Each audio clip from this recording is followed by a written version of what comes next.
नमस्कार, आप देख रहे हैं सत्य विजन न्यूज और रोहतास की खबरों के साथ मैं हूं श्वेता सत्या।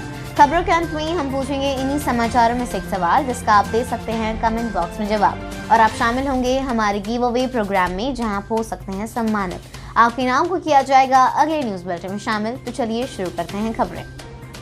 आज दिया जा रहा है अस्ताचलगामी सूर्य को अर्घ्य। कार्तिक शुक्ल पक्ष षष्ठी तिथि को अस्ताचलगामी सूर्य को अर्घ्य अर्पित किया जाएगा। वहीं शनिवार की सप्तमी तिथि में उदीयमान सूर्य को अर्घ्य अर्पित करने के साथ ही छठ का व्रत पूरा होगा। इसके मद्देनजर शहर व आसपास के विभिन्न इलाकों में छठ घाटों पर विभिन्न व्यवस्था की गई है। साफ सफाई के साथ घाट रोशनी से जगमगा उठे हैं। कोरोना काल के कारण कुछ छठ व्रतियों ने अपने घर में ही छठ पूजा के लिए जलाशय बनाए हैं, जहां वे उदीयमान व अस्ताचलगामी सूर्य को अर्घ्य देंगे। कई जगहों पर घर की छतों, आंगन, बगीचों में छोटे छोटे जलाशय बनाए गए हैं। गुरुवार को छठ व्रतियों ने दिन भर उपवास रखा। शाम को खरना का प्रसाद ग्रहण करने के बाद उनका 36 घंटे का निर्जला व्रत शुरू हो गया। 4 दिन तक चलने वाले इस आस्था के महापर्व को मन्नतों का पर्व भी कहा जाता है। इसके महत्व का अंदाजा इसी बात से लगाया जा सकता है कि इसमें किसी गलती के लिए कोई जगह नहीं होती। इसलिए शुद्धता और सफाई के साथ तन और मन से भी इस पर्व में शुद्धता का विशेष ख्याल रखा जाता है। कार्तिक मास के शुक्ल पक्ष की चतुर्थी से सप्तमी की तिथि तक भगवान सूर्यदेव की अटल आस्था का पर्व छठ पूजा मनाया जाता है, जिसकी शुरुआत बुधवार को नहाय खाए से हो चुकी है। आंगनबाड़ी केंद्रों के जरिए संचालित योजनाओं में टोकन सिस्टम होगा लागू। आंगनबाड़ी केंद्रों के जरिए संचालित विभिन्न योजनाओं में पूर्ण पारदर्शिता रहेगी। अब फर्जी लाभुकों को लाभान्वित होने से पूरी तरह से वंचित किया जाएगा। इसके लिए विभागीय स्तर पर पहल शुरू कर दी गई है। इस नई व्यवस्था से योग्य लाभार्थी ही लाभुक होंगे। इसके लिए बाल विकास विभाग योजनाओं के संचालन में टोकन सिस्टम बहाल करने जा रहा है। हालांकि अभी इसकी तैयारी शुरू नहीं हुई है। शीघ्र प्रशिक्षण देने की बात कही जा रही है। जानकारी के मुताबिक योजनाओं के लाभुकों के पंजीकृत मोबाइल पर OTP यानी वन टाइम पासवर्ड के जरिए सत्यापित किया जाएगा। शीघ्र ही इस नई व्यवस्था को विभागीय अमलीजामा पहनाया जाएगा। इसकी तैयारियों के लिए बाल विकास निदेशालय ने विभाग के जिला कार्यक्रम पदाधिकारी को दिशा निर्देश जारी किया है। जानकार बताते हैं कि इसके आलोक में विभिन्न परियोजनाओं के पदाधिकारी को भी पत्राचार का आवश्यक दिशा निर्देश दिए गए हैं। छठ घाटों पर महिलाओं को दी जाएगी पोषण की जानकारी। रोहतास जिले को कुपोषण मुक्त बनाने के लिए जिला समेकित बाल विकास विभाग आंगनबाड़ी कार्यकर्ताओं के माध्यम से पोषण के प्रति जागरूकता अभियान चलाएगा। वैश्विक महामारी कोरोना संक्रमण के बीच पोषण के प्रति जागरूकता लाने के उद्देश्य से छठ पूजा के अवसर पर भी नदी घाटों पर इसकी जानकारी दी जाएगी। समाज कल्याण विभाग ने पोषण के प्रति जागरूकता फैलाने के लिए नई पहल की शुरुआत की है। छठ घाटों पर आने वाले व्रतियों को पोषण का संदेश देकर पोषण के प्रति व्यापक स्तर पर जागरूकता लाया जाएगा। इसके लिए ICDS निदेशालय के निदेशक ने पत्र जारी कर सभी जिला प्रोग्राम पदाधिकारी को आवश्यक दिशा निर्देश दिया है। जारी पत्र में कहा गया है कि महापर्व छठ पूजा के दौरान जन जागरूकता एवं व्यवहार परिवर्तन लाने के लिए पोषण संबंधित संदेशों को प्रदर्शित किया जाए ताकि आम जनों को पोषण के बारे में सही जानकारी मिल सके। छठ घाटों पर पूजा के दौरान कोविड-19 को लेकर लोगों को किया गया जागरूक। महापर्व छठ पूजा को लेकर स्थानीय प्रशासन के द्वारा रामगढ़ बाजार के दुर्गा चौक पर कोविड-19 से बचाव के लिए लोगों को जागरूक कर सुरक्षित छठ पूजा करने की सलाह दी गई। प्रखंड विकास पदाधिकारी प्रदीप कुमार, अंचलाधिकारी हेमेंद्र कुमार, प्रभारी थानाध्यक्ष अजय कुमार ने बिहार राज्य आपदा प्रबंधन समिति के द्वारा जारी गाइडलाइंस के तहत सुरक्षित छठ पूजा हेतु सलाह का बैनर पोस्टर लगाकर लोगों को जागरूक किया।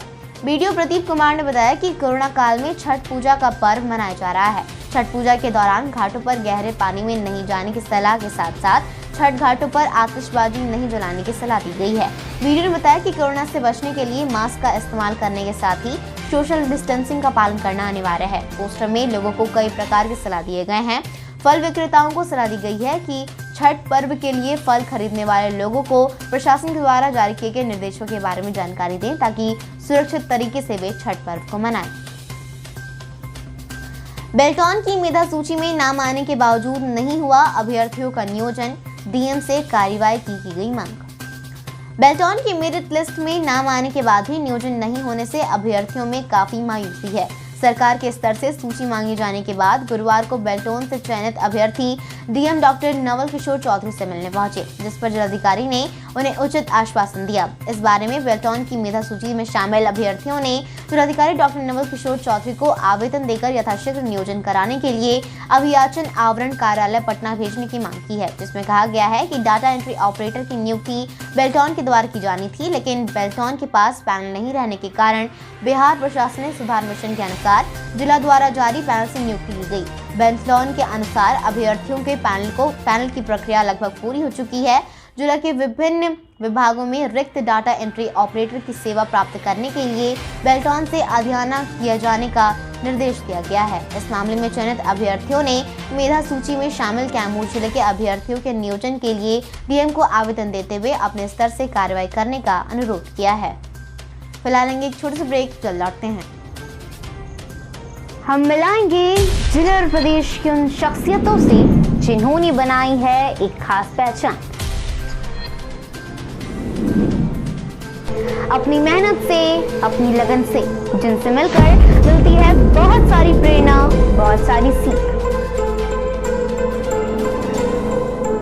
लेकिन इस तरह की प्रतिभाएं भी रह जाती हैं कई बार सारे समाज से अनभिज्ञ, और सारा समाज रह जाता है इनसे अवंचित, नहीं ले पाता इनका लाभ। उन प्रतिभाओं से, उन मेहनतकशों से, उन शायरों व कलाकारों से हम कराएंगे आपकी मुलाकात।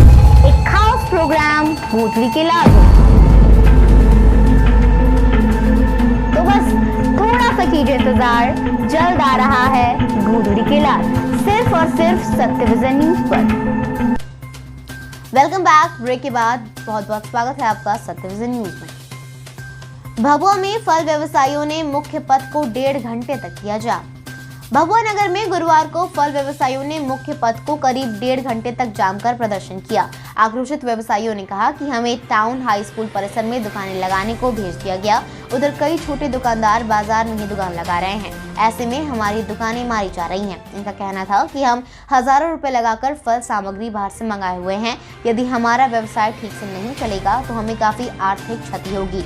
बता दें कि गुरुवार सुबह 8:30 बजे फल व्यवसायी टाउन हाई स्कूल के सामने मुख्य पथ पर ठेला लगाकर 1.5 घंटे तक जाम किया। सूचना पर थाना इंस्पेक्टर रामानंद मंडल ने पहुंचकर व्यवसायियों को समझा बुझाकर उन्हें पुनः टाउन हाई स्कूल परिसर में दुकान लगाने के लिए भेज दिया।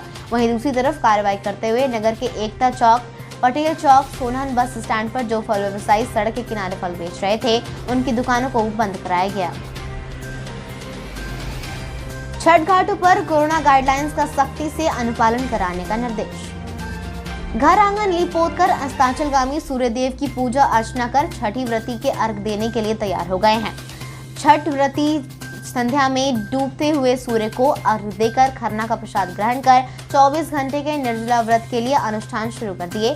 शुक्रवार को संध्या में डूबते सूर्य को एवं शनिवार को उदयमान भास्कर के अर्घ के उपरांत छठ व्रती अपना व्रत तोड़ेंगे। ऐसी मान्यता है कि बड़े ही श्रद्धा एवं शुद्धता से इस अनुष्ठान को व्रतधारी करते हैं। इस व्रत को लेकर सभी घाटों की साफ सफाई एवं साज सजावट कर दी गई है। इतना ही नहीं, गांव की गलियों एवं शहर की सड़कों की भी सफाई की गई है। छठ घाटों पर छठ व्रतियों की सुविधा के लिए प्रशासन एवं पूजा समितियों के द्वारा तैयारियां भी की गई हैं।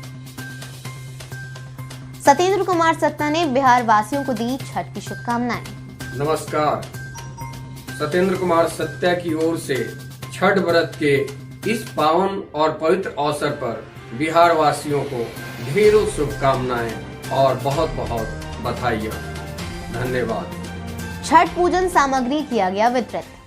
स्थानीय मुख्य बाजार के गांधी सेवा आश्रम के प्रांगण में जिला परिषद सदस्य नीतू सिंह व समाज सेवी राजीव रंजन सिंह और सोनू सिंह ने छठ पूजन सामग्री का वितरण का शुभारंभ किया। छठ पूजन सामग्री में श्रद्धालुओं के बीच नारियल, अगरबत्ती, फल, ईख का वितरण किया गया। समाज सेवी श्री सिंह ने बताया कि अकोड़ी गोला जीप सदस्य नीतू सिंह के द्वारा हर साल की भांति इस वर्ष भी सोमवार को अपने निवास स्थान जक्की बेगा, गांधी सेवा आश्रम, अकोड़ी गोला, बख्श बाबा मंदिर, तेतराढ़ा, भरकूल स्थान, महुआरी बुधवा आदि जगहों पर छठ पूजन सामग्री, नारियल, फल, अगरबत्ती, सलाई, ईख का वितरण श्रद्धालुओं के बीच किया गया। समाज सेवी राजीव रंजन सिंह और सोनू सिंह ने बताया कि छठ पूजा के दिन पूरे शहर में सड़क पर पानी का छिड़काव किया जाएगा। उन्होंने बताया कि उनके पूज्य पिताजी स्वर्गीय ईश्वर नंद ललन सिंह के द्वारा छठ के मौके का प्रसाद के वितरण की शुरुआत की गई थी, जिसे आज भी पूरा किया जा रहा है। प्रसाद वितरण के मौके पर उत्तम सिंह, रंगू सिंह, राजेंद्र सिंह, सुदर्शन पासवान, अनीश यादव, रवि यादव, विकास कुमार, अंकित कुमार आदि मौजूद रहे। कोरोना संकट के दौर में व्रतधारियों की भीड़, गाइडलाइंस का नहीं हो रहा है पालन। लोक आस्था का महापर्व छठ का महापर्व शुरू हो चुका है। खरना के दिन व्रती उपवास रखकर आज शाम को भगवान भास्कर को अर्घ दिया जाएगा। इस छठ पर्व में आदि, ओल, हल्दी, मूली, सूथनी, नारियल, फलों, गागर, नींबू, गन्ने और अरबी के पौधों से हाट बाजार सजा हुआ है। लोग अपनी जरूरतों की चीज बाजार से खरीद रहे हैं, लेकिन इस बार यह महापर्व इस संकट की घड़ी में पड़ा है। फिर भी व्रतधारी इस व्रत को मनाने में पीछे नहीं हट रहे हैं। इस साल 50 रुपए में मिलने वाला सूप 100 रुपए में मिल रहा है। वहीं इस बार दुकानदार इसे झारखंड भोजपुर से मंगा रहे हैं, लिहाजा बाहर से ईख मंगाकर गांव में 30 से 90 रुपए जोड़ा, केले का धोंड 250 से 300 रुपए और खुदरा 40 से 50 रुपए दर्जन, 20 से 30 रुपए किलो बिक रहा है। सेब 100 से 80 रुपए 180 रुपए, नारंगी और अनार 125 से 180 रुपए किलो की दर से बाजार में बिक रहा है। पिछले साल 15 से 20 रुपए अदद की दर से बिकने वाला नारियल इस बार 40 से 50 रुपए अदद बिकने लगा है। सूथनी और शकरकंद भी इस बार महंगाई में पीछे नहीं रहा। इसकी कीमत भी 100 से 150 रुपए किलो प्रति हो गई है। हल्दी और आदि का पौधा 100 से 120 रुपए किलो और 10 से 20 रुपए पीस मिल रहा है। अर्घ की इन जरूरी सामग्रियों की खरीद के लिए हाट बाजार में भीड़ उमड़ पड़ी है। लगता है कि छठ पर्व की आस्था महंगाई पर भारी पड़ रही है। इस बार शरीफा की आवक भी कम होने के कारण गिने चुने दुकानों पर ही यह बिक रहा है। यह पर्व कई लोगों के द्वारा फलों पर भी किया जाता है। फिलहाल आज के समाचार बुलेटिन में सिर्फ इतना ही। आपका दिन मंगलमय हो। अपना और अपने परिवार का ख्याल रखिए, घर में सुरक्षित रहिए, कोरोना महामारी से बचकर रहिए, 3 से 6 फीट की दूरी बनाकर रहिए। हम फिर मिलेंगे आपसे अपने अगले बुलेटिन में। हमारा प्रयास आपको कैसा लगा? अगर हमारी कोशिश आपको पसंद आए तो हमारे वीडियो को लाइक करें, अपने दोस्तों के साथ शेयर करें। अगर आप हमारे चैनल पर नए हैं तो चैनल को सब्सक्राइब करें। और अब आज का सवाल आज के समाचार बुलेटिन में सही है। हमारे सवाल का आप कमेंट बॉक्स में जवाब दीजिए और हमारे गिव अवे प्रोग्राम का हिस्सा बनिए। तो आज का सवाल है, कार्तिक शुक्ल पक्ष की कौन सी तिथि को छठ मनाया जाता है? ऑप्शन नंबर ए षष्ठी तिथि, ऑप्शन नंबर बी अष्टमी तिथि। अपना जवाब हमें कमेंट बॉक्स में बताएं। नमस्कार, आदाब, सत श्री अकाल।